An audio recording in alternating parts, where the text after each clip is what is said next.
ನಮಸ್ತೆ ವೀಕ್ಷಕರೇ, ಅಮೋಘ್ ವಾರ್ತೆಗಳಿಗೆ ಸ್ವಾಗತ. ನಾನು ಚಿತ್ರ ವಸಿಷ್ಠ. ಇದೀಗ ಮುಖ್ಯಾಂಶಗಳು.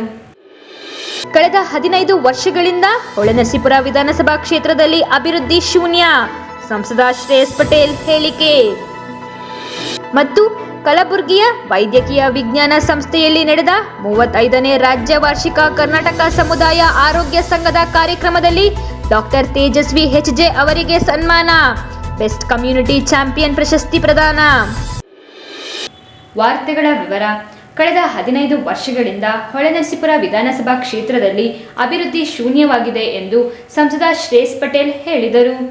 ಚನ್ನರಾಯಪಟ್ಟಣ ತಾಲೂಕಿನ ಬರಗೂರು ಗ್ರಾಮ ಪಂಚಾಯಿತಿ ವ್ಯಾಪ್ತಿಯ ಶ್ರೀ ಬೀರಲಿಂಗೇಶ್ವರ ಸ್ವಾಮಿ ದೇವಾಲಯದ ಎದುರಿನ ಕಾಂಕ್ರೀಟ್ ರಸ್ತೆ ಕಾಮಗಾರಿಗೆ ಭೂಮಿ ಪೂಜೆ ನೆರವೇರಿಸಿ ಮಾತನಾಡಿದ ಅವರು, ಹೊಳೆನರಸೀಪುರ ಚನ್ನರಾಯಪಟ್ಟಣ ಹಾಗೂ ಹೊಳೆನರಸೀಪುರ ಅರಕಲಗೂಡು ರಸ್ತೆಗಳು ಸಂಚಾರಕ್ಕೆ ಯೋಗ್ಯವಿಲ್ಲದಂತಾಗಿವೆ.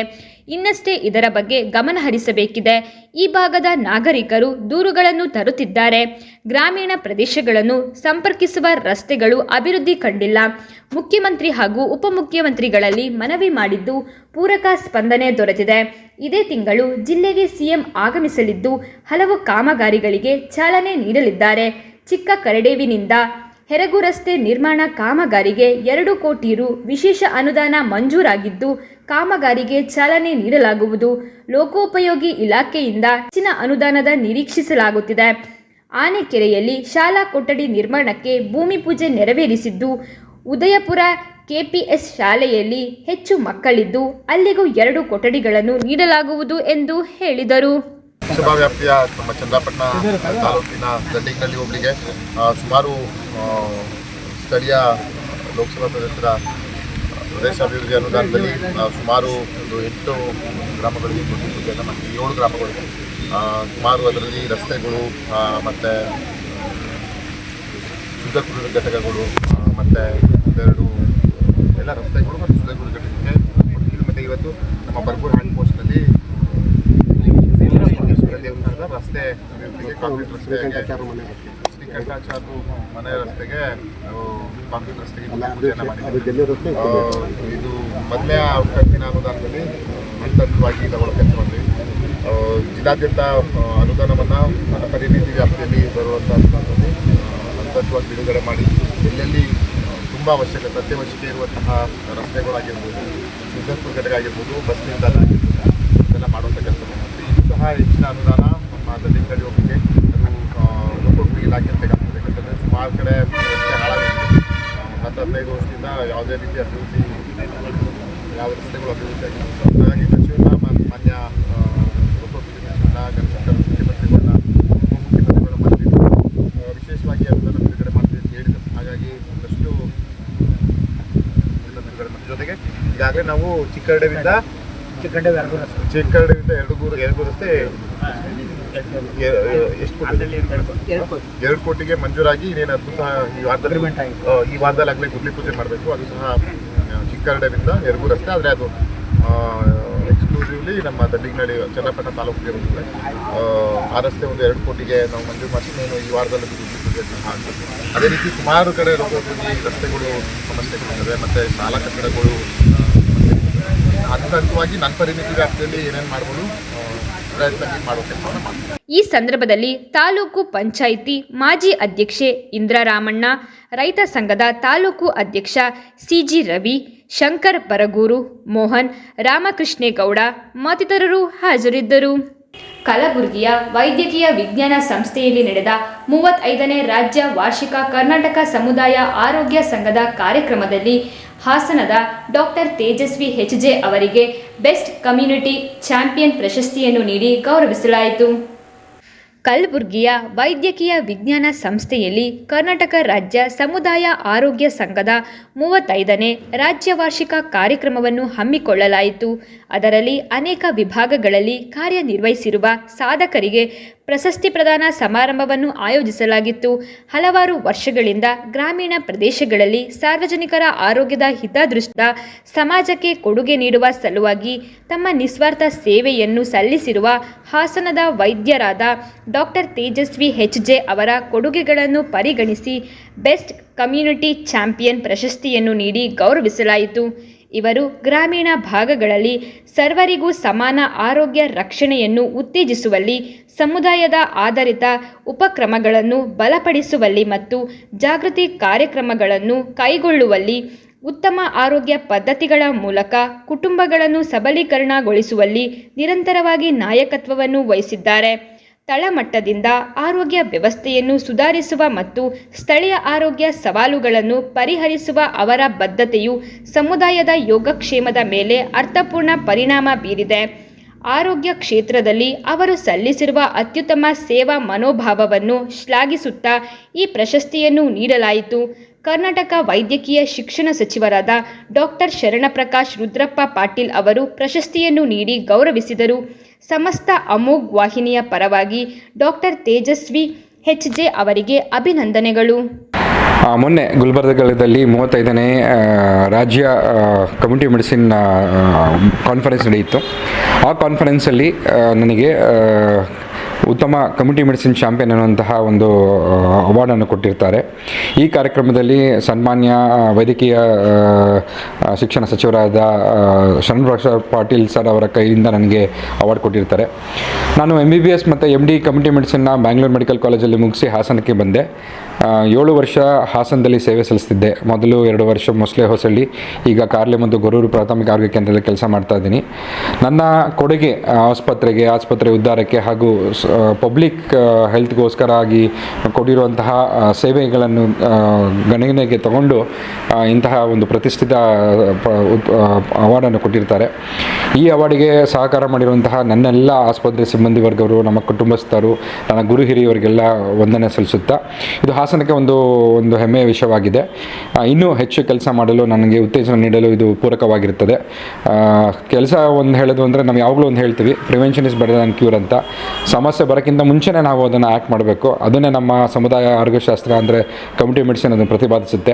ಆ ನಿಟ್ಟಿನಲ್ಲಿ ಆ ಧ್ಯೇಯದಲ್ಲಿ ಕೆಲಸ ಮಾಡಲು ನಾನು ಸಿದ್ಧನಿದ್ದೀನಿ ಅಂತ ಹೇಳೋಕ್ಕೆ ನಾನು ಇಷ್ಟಪಡ್ತೀನಿ. ಧನ್ಯವಾದ. ಗ್ರಾಮೀಣ ಭಾರತದ ನಿಜವಾದ ರೂಪ, ಅದರ ಬದಲಾವಣೆಗಳು, ಮಣ್ಣಿನ ಸುಗಂಧ, ಜನರ ಸರಳತೆ ಮತ್ತು ಸಂತೋಷದ ಮಜಾಲುಗಳು ಇವೆಲ್ಲವನ್ನು ಹತ್ತಿರದಿಂದ ಕಂಡು ಬಂದಿರುವ ಹಿರಿಯರು ಇಂದು ನಾಗರಿಕತೆಯ ಹೊಸ ಹೊಳೆ ಮುಂದೆ ನಿಂತು ಆತಂಕ ವ್ಯಕ್ತಪಡಿಸಿದ್ದಾರೆ.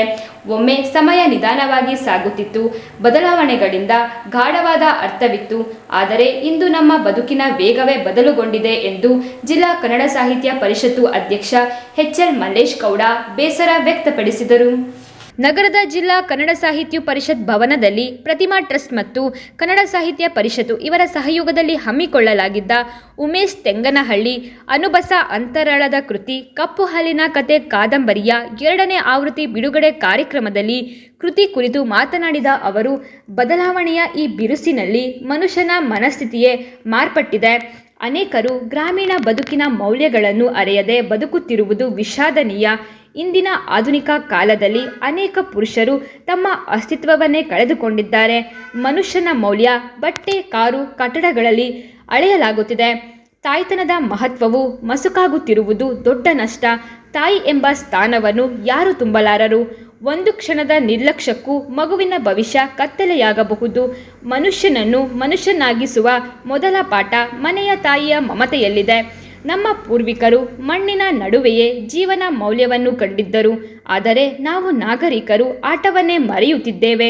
ಮಣ್ಣಿನಿಂದ ದೂರವಾಗಿ, ಮನುಷ್ಯರಿಂದ ದೂರವಾಗಿ ಯಂತ್ರಗಳ ನಡುವೆ ಬದುಕುತ್ತಿದ್ದೇವೆ. ಇಂದಿನ ಹಳ್ಳಿಗಳು ಹಳ್ಳಿಯಾಗಿ ಉಳಿದಿಲ್ಲ. ಭೂತಕಾಲದ ಸುಗಂಧ ಕಳೆದು ಹೊಸ ಜಗತ್ತಿನ ಗೊಂದಲದ ಮಧ್ಯೆ ಮಕ್ಕಳು ಬೆಳೆದಿದ್ದಾರೆ. ಅವರ ಬದುಕಿನ ನಿರ್ಧಾರಗಳು ಮತ್ತು ನಮ್ಮ ಹಾದಿಗಳು ಒಂದೇ ನಕ್ಷೆಯಲ್ಲಿ ಕಾಣುವುದು ಕಷ್ಟ. ಜೀವನದ ಗತಿಯೇ ಬದಲಾಗಿದೆ ಎಂದು ಹೇಳಿದರು. ನಾವೆಲ್ಲಿದ್ದೀವಿ ಎನ್ನುವುದು ಸ್ಪಷ್ಟ ಚಿತ್ರಣ ನಮಗೆ ಸಿಗ್ತದೆ. ಈ ಕಾದಂಬರಿಯ ವಸ್ತು 1960ರ ನಂತರದ ಕಾಲಮಾನದಲ್ಲಿ ಇವತ್ತಿಗೂ ತಂದು ನಿಲ್ಲಿಸಬಹುದಾಗಿರ್ತಕ್ಕಂಥ ಬೆಳವಣಿಗೆಯನ್ನ ತನ್ನದೇ ಆದಂಥ ಒಂದು ಹಂತ ನಿರೂಪಣೆಯಲ್ಲಿ ಇದು ಕಂಡುಕೊಂಡಿದೆ. ಒಂದು ಸೌಭಾಗ್ಯ ನಮ್ಮ ತಲೆಮಾರಿಗೆ ಸಿಕ್ತು. ಯಾಕೆ ಅಂತ ನಾನು ಹೇಳ್ತೀನಿ ಅಂದ್ರೆ, ನಮ್ಮ ತಲೆಮಾರಿಗೆ ವೆಂಕಟೇಶ್ವರ ಉಮೇಶ್ವರವರು, ಪೂಜ್ಯ ಗುರುಗಳಿರ್ಬೋದು, RP ಅವರಿಗಿರ್ಬೋದು, ನಮ್ಮ ತಲೆಮಾರಿಗೆ ಸಿಕ್ಕ ಒಂದು ಸೌಲಭ್ಯ ಇದೆಯಲ್ಲ, ಸೌಭಾಗ್ಯ, ಅದು ಮುಂದಿನ ತಲೆಮಾರಿಗೆ ಸಿಗ್ಲಿಲ್ಲ ಅನ್ನೋ ಕೊರಗು ನಮಗಿದೆ. ಏನು ಅಂದ್ರೆ ನಾವು ಶುದ್ಧ ಗ್ರಾಮ್ಯದ ಎಲ್ಲ ಭವಣೆಗಳನ್ನ ಮತ್ತೆ ಬದುಕನ್ನ, ಅದರ ಜೊತೆಗೆ ಸಂತೋಷವನ್ನು ಕೂಡ, ಆ ಭವಣೆ ಒಳಗೆ ಇದ್ದಂತ ಸಂತೋಷದ ಅನೇಕ ಮಜಲುಗಳನ್ನ ಕಂಡುಕೊಂಡವರು. ಮತ್ತೆ ಇವತ್ತು ನಾಗರಿಕತೆಯ ತುದಿಗೆ ಬಂದು ನಿಂತಿರ್ತಕ್ಕಂಥ ಸಮಾಜವನ್ನು ಕಂಡರು. ಇದು ಒಂದು ಸೌಭಾಗ್ಯದ ವಯೋಮಾನ ನಮ್ದು ಅಂತ ನಾನು ಯಾಕೆ ಹೇಳ್ತೀನಿ ಅಂದ್ರೆ, ಹಿಂದಿನ ಕಾಲಮಾನದವರೆಗೆ ಬದಲಾವಣೆಯ ವೇಗ ಇಷ್ಟಿರಲಿಲ್ಲ. ಈಗ 1800ರ ಬದುಕಿಗೂ 1900ರ ಬದುಕಿಗೂ ಅಂತ ವ್ಯತ್ಯಾಸ ಏನಿರಲಿಲ್ಲ. ಆದ್ರೆ 1950ರ ಬದುಕಿಗೂ 2000ರ ಬದುಕಿಗೂ ಅಜಗಜಾಂತರ ವ್ಯತ್ಯಾಸ ಆಗಿಬಿಟ್ಟಿದೆ. 1900ರಲ್ಲಿ ಏನು ಬದುಕಿತ್ತು ಅದು 50ಕ್ಕೆ ಅಲ್ಪ ಪ್ರಮಾಣದ ಬದಲಾವಣೆ ಆಗಿತ್ತಷ್ಟೇ. 50ರ ನಂತರದ ಜೀವನ ಇದೆಯಲ್ಲ, 2010ಗೆ ಬರೋ ಹೊತ್ತಿಗೆ ಅದು ಬಹಳಷ್ಟು ವ್ಯತ್ಯಾಸವನ್ನು ಕಾಣ್ತು. ಅಂದ್ರೆ ಬದಲಾವಣೆಯ ವೇಗ ತೀವ್ರ ಆಗಿತ್ತು. 2000ದಿಂದ ಅದು ಇನ್ನೂ ತೀವ್ರಗೊಳ್ತು. ಇದನ್ನ ನೀವು ಮನಸ್ಸಿನಲ್ಲಿ ಸ್ಪಷ್ಟವಾಗಿಟ್ಕೋಬೇಕು. 2000ದಿಂದ 2 ವರ್ಷಕ್ಕೆ ಅದರ ತೀವ್ರತೆ ಹೆಚ್ಚಾಗ್ತಾ ಹೋಯಿತು. ಈಗ ಎಷ್ಟು ಮಟ್ಟಿಗಿದೆ ಅಂತ ಅಂದ್ರೆ, ಹೋದ ವರ್ಷ ಹುಟ್ಟಿದ ಮಗುವಿನ ಮನೋಭಾವಕ್ಕೂ ಈ ವರ್ಷ ಹುಟ್ಟುತ್ತಾ ಇರ್ತಕ್ಕಂಥ ಮಗುವಿನ ಮನೋಭಾವಕ್ಕೂ ಚಲನವಲನಕ್ಕೂ ತುಂಬಾ ವ್ಯತ್ಯಾಸಗಳಾಗ್ತಿದೆ. ಇದನ್ನ ನೀವು ಸೂಕ್ಷ್ಮವಾಗಿ ಗಮನಿಸಬೇಕು. 1 ವರ್ಷ ತಡವಾಗಿ ಹುಟ್ಟಿದ ಮಗು ಹೆಚ್ಚು ಬುದ್ಧಿವಂತ ಮಗು ಆಗ್ತಿದೆ ಅನ್ನುವಂಥ ಕಾಲಘಟ್ಟದಲ್ಲಿ ನಾವಿದ್ದೀವಿ ಈಗ. ಅಂದ್ರೆ ಲೆಕ್ಕ ಹಾಕಿ ಯಾಕೆ ಇದನ್ನು ಹೇಳ್ತಾ ಇದ್ದೀನಿ ಅಂದ್ರೆ, ಇದನ್ನ ಇಟ್ಕೊಳ್ಳದೆ ಹೋದ್ರೆ ನಮ್ಮ ಆಲೋಚನೆಗಳಿಗೆ, ವಿವೇಚನೆಗಳಿಗೆ ಒಂದು ಅಸ್ತಿತ್ವ ಸಿಕ್ಕಲ್ಲ. ಇದನ್ನ ಇಟ್ಕೊಂಡೇ ನಾವು ಮಾತನಾಡೋದು. ಅಂದ್ರೆ ನಾವು ಬದಲಾವಣೆ ವೇಗ ಪಡೆದ ಕಾಲದಲ್ಲಿ, ಅಂದ್ರೆ ನಾವು ನಿಂತಿದ್ದ ನೆಲೆಯಿಂದ, ನಾವು ಹುಟ್ಟಿ ಬಂದಲ್ಲ ಈ ಭೂಮಿಗೆ, ಅವತ್ತಿನಿಂದ ಬದಲಾವಣೆ ವೇಗವಾಯ್ತಾ ಬದಲಾಗ್ತಾ ಹೋಯ್ತು, ವೇಗವಾಗಿ ಬದಲಾಗ್ತಾ ಹೋಯ್ತು. ಆ ಒಂದು ಅಂಶ ನಮ್ಗೆ ಗಮನಿಸಿ. ಈ ಸಂದರ್ಭದಲ್ಲಿ ಬೆಂಗಳೂರು ವಿಶ್ವ ಒಕ್ಕಲಿಗರ ಮಹಾಸಂಸ್ಥಾನ ಮಠದ ಪೀಠಾಧ್ಯಕ್ಷರಾದ ಶ್ರೀ ಡಾಕ್ಟರ್ ನಿಶ್ಚಲಾನಂದನಾಥ ಸ್ವಾಮೀಜಿ, ಹಿರಿಯ ಪತ್ರಕರ್ತ RP ವೆಂಕಟೇಶ್ ಮೂರ್ತಿ, ಸಾಹಿತಿ ಮತ್ತು ರಂಗಕರ್ಮಿ ಉಮೇಶ್ ತೆಂಗನಹಳ್ಳಿ, ಸಾಹಿತಿ ದಯಾ ಗಂಗನಘಟ್ಟ, HN ಲೋಕೇಶ್ ಇತರರು ಹಾಜರಿದ್ದರು. ಇದೀಗ ಜಾಹೀರಾತು.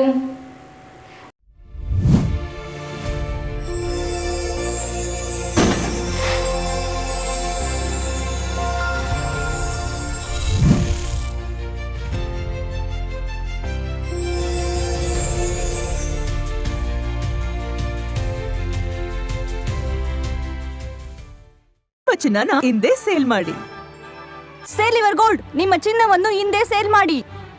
Sale your gold, stop it! ಎಲ್ಲರೂ ಚಿನ್ನನ ಸೇಲ್ ಮಾಡಿ ಅಂತ ಹೇಳ್ತಿದ್ದಾರೆ. ಆದ್ರೆ ನಮ್ಮ ಅಜ್ಜಿ, ತಂದೆ, ತಾಯಿ ಕೊಟ್ಟಂತ ಉಡುಗೊರೆಯ ಒಡವೆಗಳು ಹರಾಜ್ ಹೋಗ್ತಿವೆ. ಯಾರು ಒಡವೆಗಳನ್ನ ಉಳಿಸ್ಕೊಳ್ಳಿ ಅಂತ ಹೇಳ್ತಿಲ್ಲ. ನಮ್ಮ ಬೆನಕ ಗೋಲ್ಡ್ ಕಂಪನಿಗೆ ಕಾಲ್ ಮಾಡಿ ನಿಮ್ಮ ಒಡವೆಗಳನ್ನ ಬಿಡಿಸಿ ಉಳಿಸಿಕೊಡುತ್ತೇವೆ. EMI ಮೂಲಕ ನಿಮ್ಮ ಒಡವೆಗಳನ್ನ ವಾಪಸ್ ಪಡೆಯೋ ಸುವರ್ಣ ಅವಕಾಶ ನಿಮ್ಮದಾಗಿಸಿಕೊಳ್ಳಿ. ನಿಮ್ಮ ನೆಮ್ಮದಿಯ ನಾಳೆಗಾಗಿ ಕಾಲ್ Benaka gold company 6366 111 999. Benaka Gold Company, we value you and your valuables.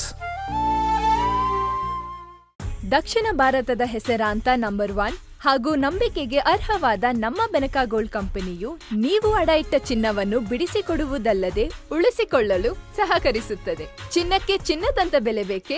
Call Benaka gold company 6366 111 999. Benaka Gold Company, we value you and your valuables. ನಾನು ಯಾವತ್ತೂ ಮರೆಯಲ್ಲ, ನಾನು ಚಿಕ್ಕವನಾಗಿದ್ದಾಗ ಹುಟ್ಟದಬ್ಬ ಅಂದ್ರೆ ಚಾಕ್ಲೇಟ್.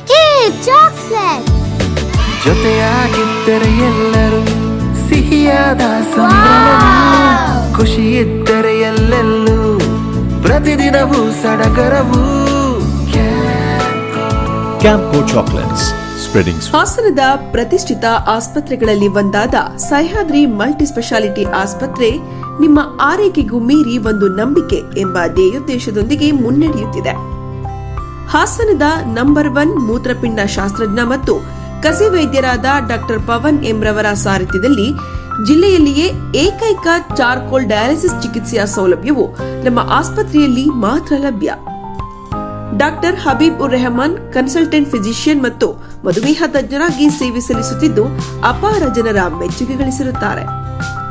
ಡಾಕ್ಟರ್ ಭಾರತಿ ರಾಜಶೇಖರ್ ಪ್ರಸೂತಿ ಮತ್ತು ಸ್ತ್ರೀರೋಗ ತಜ್ಞರು ಹಾಗೂ ಡಾಕ್ಟರ್ ಪ್ರತೀಕ್ಷಾ ವಿಜಯ್ ಪ್ರಸೂತಿ ಮತ್ತು ಸ್ತ್ರೀರೋಗ ತಜ್ಞರಾಗಿದ್ದು ಇವರೆಲ್ಲರ ಅತ್ಯುತ್ತಮವಾದ ಚಿಕಿತ್ಸಾ ಸೌಲಭ್ಯದೊಂದಿಗೆ ಸಹ್ಯಾದ್ರಿ ಮಲ್ಟಿಸ್ಪೆಷಾಲಿಟಿ ಆಸ್ಪತ್ರೆಯು ಕಾರ್ಯನಿರ್ವಹಿಸುತ್ತಿದೆ.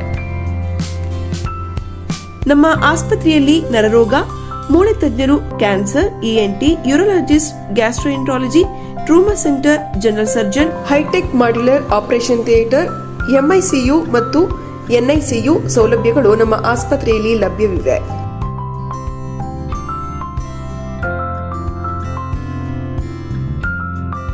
ದಿನದ 24 ಗಂಟೆಯೂ ತುರ್ತು ಸೇವಾ ವಿಭಾಗವು ತೆರೆದಿರುತ್ತದೆ.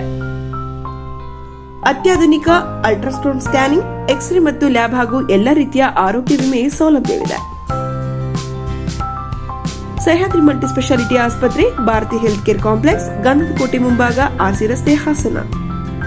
Phone number 08172 265033 884022 446.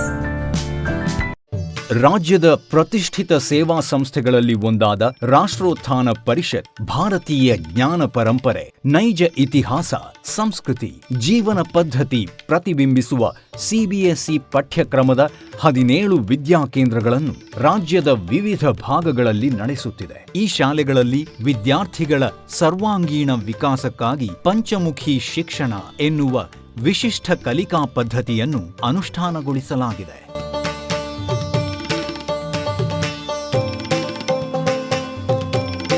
ಹಾಸನದಲ್ಲಿ ಕಾರ್ಯನಿರ್ವಹಿಸುತ್ತಿರುವ ರಾಷ್ಟ್ರೋತ್ಥಾನ ವಿದ್ಯಾಕೇಂದ್ರವು ಗುಣಮಟ್ಟದ ಶಿಕ್ಷಣವನ್ನು ವಿದ್ಯಾರ್ಥಿಗಳಿಗೆ ಖಾತರಿಪಡಿಸುತ್ತದೆ. ಬನ್ನಿ, ನಿಮ್ಮ ಮಗುವನ್ನು ಹಾಸನದ ರಾಷ್ಟ್ರೋತ್ಥಾನ ವಿದ್ಯಾಕೇಂದ್ರದಲ್ಲಿ ನೋಂದಾಯಿಸಿ ಭಾರತೀಯತೆಯ ಸ್ಪರ್ಶದೊಂದಿಗೆ ಗುಣಮಟ್ಟದ ಶಿಕ್ಷಣವನ್ನು ಪಡೆಯುವ ಅವಕಾಶವನ್ನು ನಿಮ್ಮ ಮಗುವಿಗೆ ಕಲ್ಪಿಸಿ. ನೋಂದಣಿ ಪ್ರಕ್ರಿಯೆ ಪ್ರಾರಂಭವಾಗಿದೆ. ಬೆಳ್ಳಿಯ ಆಭರಣಗಳ ಮತ್ತು ಬೆಳ್ಳಿ ವಸ್ತುಗಳ ಎಕ್ಸ್ಕ್ಲೂಸಿವ್ ಶೋರೂಮ್, ಮೊಟ್ಟ ಮೊದಲ ಪ್ರತ್ಯೇಕ ಬೆಳ್ಳಿ ಆಭರಣಗಳ ಭಂಡಾರ ವಿಜಯ್ ಸಿಲ್ವರ್ ಪ್ಯಾಲೇಸ್. ನಮ್ಮಲ್ಲಿ ಎಲ್ಲ ಮಾದರಿಯ 92.5 ಹಾಲ್ಮಾರ್ಕ್ನ ಬೆಳ್ಳಿಯ ಆಭರಣಗಳು ದೊರೆಯುತ್ತವೆ. ಗೋಲ್ಡ್ ಪ್ಲೇಟೆಡ್ ಆಂಟಿಕ್ ನೆಕ್ಲೆಸ್ಗಳು, ಜುಮ್ಕಿಗಳು, ಸೊಂಟದ ಡಾಬುಗಳು, ಟೆಂಪಲ್ ಡಿಸೈನ್ ಬಳೆಗಳು, ತೋಡುಬಂದಿಗಳು, ಎಮರಾಲ್ಡ್ ವಸ್ತುಗಳು, ಪ್ರತಿನಿತ್ಯ ಹೊಸ ಹೊಸ ಡಿಸೈನ್ಗಳು ಇಲ್ಲಿ ಲಭ್ಯವಿದೆ. ದೇವರ ವಿಗ್ರಹಗಳು, ಬೆಳ್ಳಿಯ ದೀಪಗಳು, ಬೆಳ್ಳಿ ತಟ್ಟೆ, ಬೆಳ್ಳಿ ಚೊಂಬು, ಪೂಜಾ ಸಾಮಗ್ರಿಗಳು, ಬೆಳ್ಳಿಯ ದೇವರ ಮಂಟಪಗಳು ದೊರೆಯುತ್ತವೆ. Vijay silver palace, Subhash square, Devigere circle, Hassan. Contact 9060 133 333. Gomathi Kalyana Mantapa 14 ವಸಂತಗಳನ್ನು ಪೂರೈಸಿ 15ನೇ ವರ್ಷಕ್ಕೆ ಪಾದಾರ್ಪಣೆ ಮಾಡುತ್ತಿರುವ ನಮ್ಮ ಗೋಮತಿ ಕಲ್ಯಾಣ ಮಂಟಪವನ್ನ ಹೊಚ್ಚ ಹೊಸ ರೂಪದಲ್ಲಿ ನಿಮ್ಮ ಮುಂದೆ ಪ್ರಸ್ತುತಪಡಿಸುತ್ತಿದ್ದೇವೆ. ಅತ್ಯಾಧುನಿಕವಾಗಿ ನವೀಕರಣಗೊಂಡ ಕಲ್ಯಾಣ ಮಂಟಪದಲ್ಲಿ 1200 ಜನರು ಕೂರಬಹುದಾದಂತಹ ಬ್ಯಾಂಕ್ವೆಟ್ ಹಾಲ್ ಹಾಗೂ 700 ಜನರು ಊಟ ಮಾಡಬಹುದಾದ ಡೈನಿಂಗ್ ಹಾಲ್ ಇದ್ದು, ಮದುವೆ, ಬೀಗರ ಔತಣ, ನಾಮಕರಣ ಮತ್ತು ಎಲ್ಲ ಶುಭ ಸಮಾರಂಭಗಳಿಗೆ ಸಸ್ಯಾಹಾರಿ ಮತ್ತು ಮಾಂಸಾಹಾರಿ ಔತಣಗಳಿಗೆ ಹಾಲ್ ಅನ್ನ ನೀಡಲಾಗುತ್ತದೆ. 4 ಎಕರೆಗೂ ಅಧಿಕ ಜಾಗದಲ್ಲಿ ವಾಹನಗಳಿಗೆ ಉತ್ತಮವಾದ ಪಾರ್ಕಿಂಗ್ ವ್ಯವಸ್ಥೆ ಸಹ ಲಭ್ಯವಿದೆ. ನಿಮ್ಮ ಕುಟುಂಬದ ಸುಂದರ ಕಾರ್ಯಕ್ರಮಗಳನ್ನ ಅತ್ಯುತ್ತಮ ಕ್ಷಣಗಳನ್ನಾಗಿ ಮಾರ್ಪಾಡಾಗಿಸಲು ಒಂದು ಒಳ್ಳೆಯ ಜಾಗ, ಅದುವೇ ನಮ್ಮ ಗೋಮತಿ ಕಲ್ಯಾಣ ಮಂಟಪ. ಗೋಮತಿ ಕಲ್ಯಾಣ ಮಂಟಪ, ಕೋಟ್ ಹೊಸ ಬಸ್ ನಿಲ್ದಾಣದ ಹತ್ತಿರ, ಚನ್ನಪಟ್ಟಣ ಬಡಾವಣೆ, ಹೊಳೆನರಸೀಪುರ ರಸ್ತೆ, ಹಾಸನ.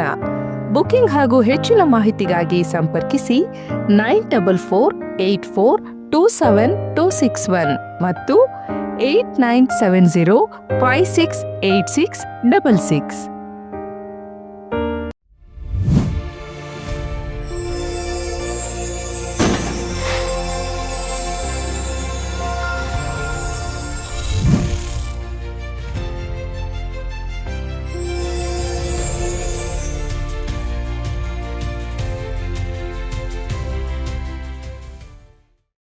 ಮತ್ತೊಮ್ಮೆ ಅಮೋಘ ವಾರ್ತೆಗಳಿಗೆ ಸ್ವಾಗತ.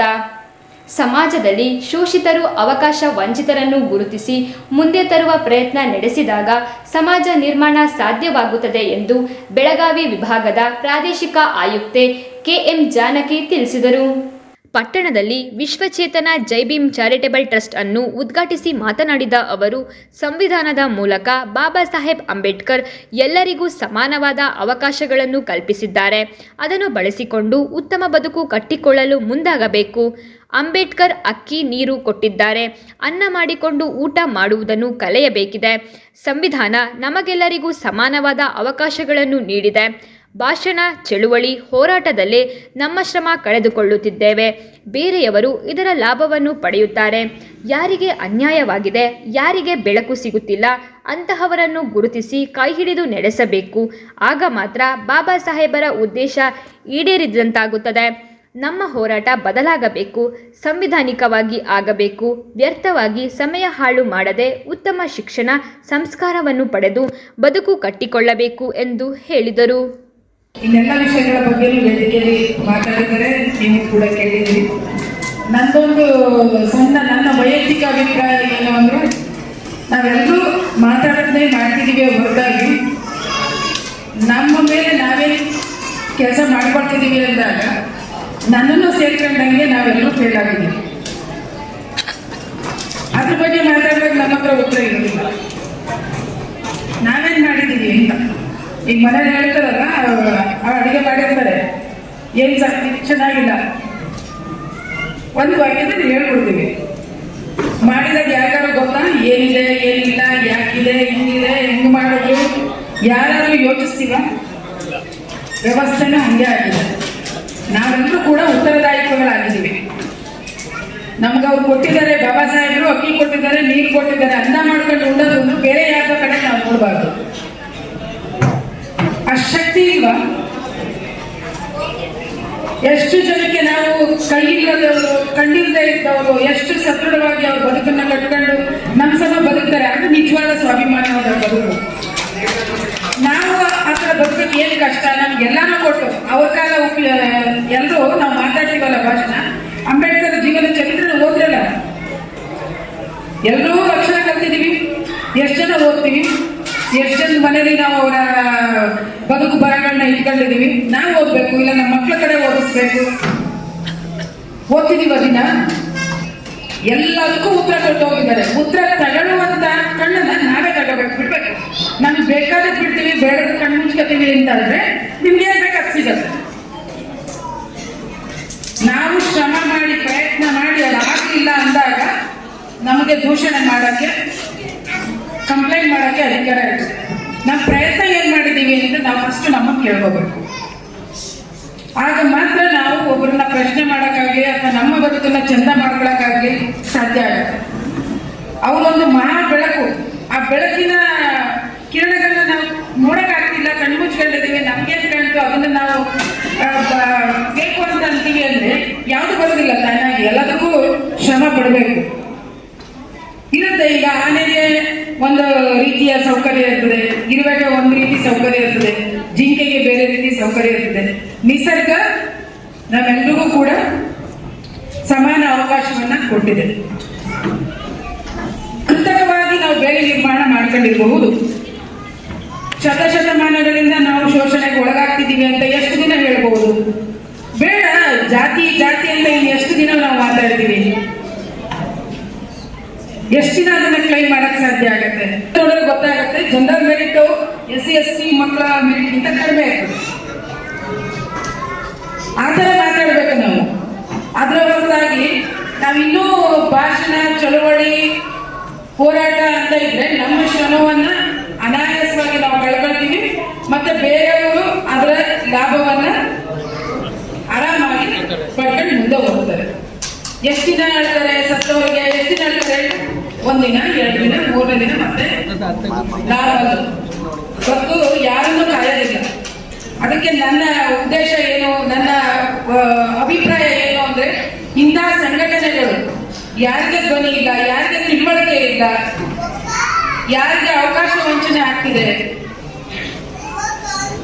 ನಿಜವಾಗಿ ಯಾರಿಗೆ ಬುದ್ಧಿ ಇಲ್ಲ, ಅಥವಾ ನೀವು ಅವ್ರಿಗೆ ಯಾಕೆ ಬೆಳಕು ಸಿಗ್ತಾ ಇಲ್ಲ, ಅದು ಎಲ್ಲಿ ಗ್ಯಾಪ್ ಆಗಿದೆ, ಅದಕ್ಕೆ ನಾವು ಹೋಗಿ ನಿಂತು ಅವ್ರ ಜೊತೆ ನಿಂತು ಕೈ ಹಿಡಿದು ನಡೆಸಿದಾಗ ಮಾತ್ರ ಬಾಬಾ ಸಾಹೇಬರ ಉದ್ದೇಶಗಳನ್ನ ನಾವು ಈಡೇರಿಸಿದಂಗಾಗುತ್ತೆ. ಹೊರತಾಗಿ ನಾವು ಅವರ ಘೋಷಣೆ ಕೂಗೋದಾಗಿ ಅವ್ರು ಮೊದಲೇ ಹೇಳಿದ್ದಾರೆ, ನನ್ನ ಘೋಷಣೆ, ನನ್ನ ಪ್ರತಿಮೆ, ನನ್ನ ಮೆರವಣಿಗೆ ಇವುಗಳಿಂದ ನನ್ನನ್ನು ಬದುಕಿಸಿಕೊಳ್ಳುವ ಅವಶ್ಯಕತೆ ಇಲ್ಲ. ಪ್ರಬುದ್ಧ ಭಾರತ ನಿರ್ಮಾಣ ಆಗಬೇಕು ಅಂದ್ರೆ ನನ್ನ ಜೀವನ, ನನ್ನ ಚಿಂತನೆ, ನಾನು ಏನು ಕೊಟ್ಟಿದ್ದೀನಲ್ಲ ಅದನ್ನ ಸಮರ್ಥವಾಗಿ ಬಳಸ್ಕೊಳ್ಳಿ. ಈ ಸಂದರ್ಭದಲ್ಲಿ ತಾಲೂಕು ಗ್ಯಾರಂಟಿ ಸಮಿತಿ ಅಧ್ಯಕ್ಷ HP ಶ್ರೀಧರ್ ಗೌಡ, ಟ್ರಸ್ಟ್ ಅಧ್ಯಕ್ಷ AC ಕಿರಣ್, ಸಕಲೇಶಪುರ ಕ್ಷೇತ್ರದ ಶಾಸಕ ಸಿಮೆಂಟ್ ಮಂಜು, ಮುಖಂಡ AT ಕೃಷ್ಣೇಗೌಡ, ವಾಣಿಜ್ಯ ತೆರಿಗೆ ಇಲಾಖೆ ಸಹಾಯಕ ಆಯುಕ್ತ ಚನ್ನಕೇಶವ್, ಚಾಮರಾಜನಗರ ಉಪವಿಭಾಗಾಧಿಕಾರಿ ಮಹೇಶ್, ವಕೀಲ BC ರಾಜೇಶ್, BSP ರಾಜ್ಯ ಕಾರ್ಯದರ್ಶಿ ಅತ್ನಿ ಹರೀಶ್, ಡಾಕ್ಟರ್ ರೇವಣ್ಣ, ಉದ್ಯಮಿ ಕಾಂತರಾಜು, ಪತ್ರಕರ್ತ ಹೆತ್ತೂರು ನಾಗರಾಜ್, ವಿಷ್ಣು ಪ್ರಕಾಶ್, MC ರಾಜೇಂದ್ರ ಹಾಜರಿದ್ದರು. ಜಿಲ್ಲಾ ಕನ್ನಡ ಸಾಹಿತ್ಯ ಪರಿಷತ್ತು ಭವನದಲ್ಲಿ ಜಿಲ್ಲಾ ಚಿತ್ರಕಲಾ ಶಿಕ್ಷಕರ ಸಂಘ, ಶಾಲಾ ಶಿಕ್ಷಣ ಮತ್ತು ಸಾಕ್ಷರತಾ ಇಲಾಖೆ ಹಾಗೂ ಜಿಲ್ಲಾ ಕನ್ನಡ ಮತ್ತು ಸಂಸ್ಕೃತಿ ಇಲಾಖೆ ಇವರ ಸಂಯುಕ್ತಾಶ್ರಯದಲ್ಲಿ ಜಿಲ್ಲಾ ಚಿತ್ರಕಲಾ ಶಿಕ್ಷಕರ 15ನೇ ಶೈಕ್ಷಣಿಕ ಸಮ್ಮೇಳನ ಅಂಗವಾಗಿ ಹಮ್ಮಿಕೊಳ್ಳಲಾಗಿದ್ದ ಜಿಲ್ಲಾ ಮಟ್ಟದ ಚಿತ್ರಕಲಾ ಸ್ಪರ್ಧೆಯಲ್ಲಿ ಮಕ್ಕಳು ಚಿತ್ರ ಬಿಡಿಸುವುದರ ಮೂಲಕ ಗಮನ ಸೆಳೆದರು.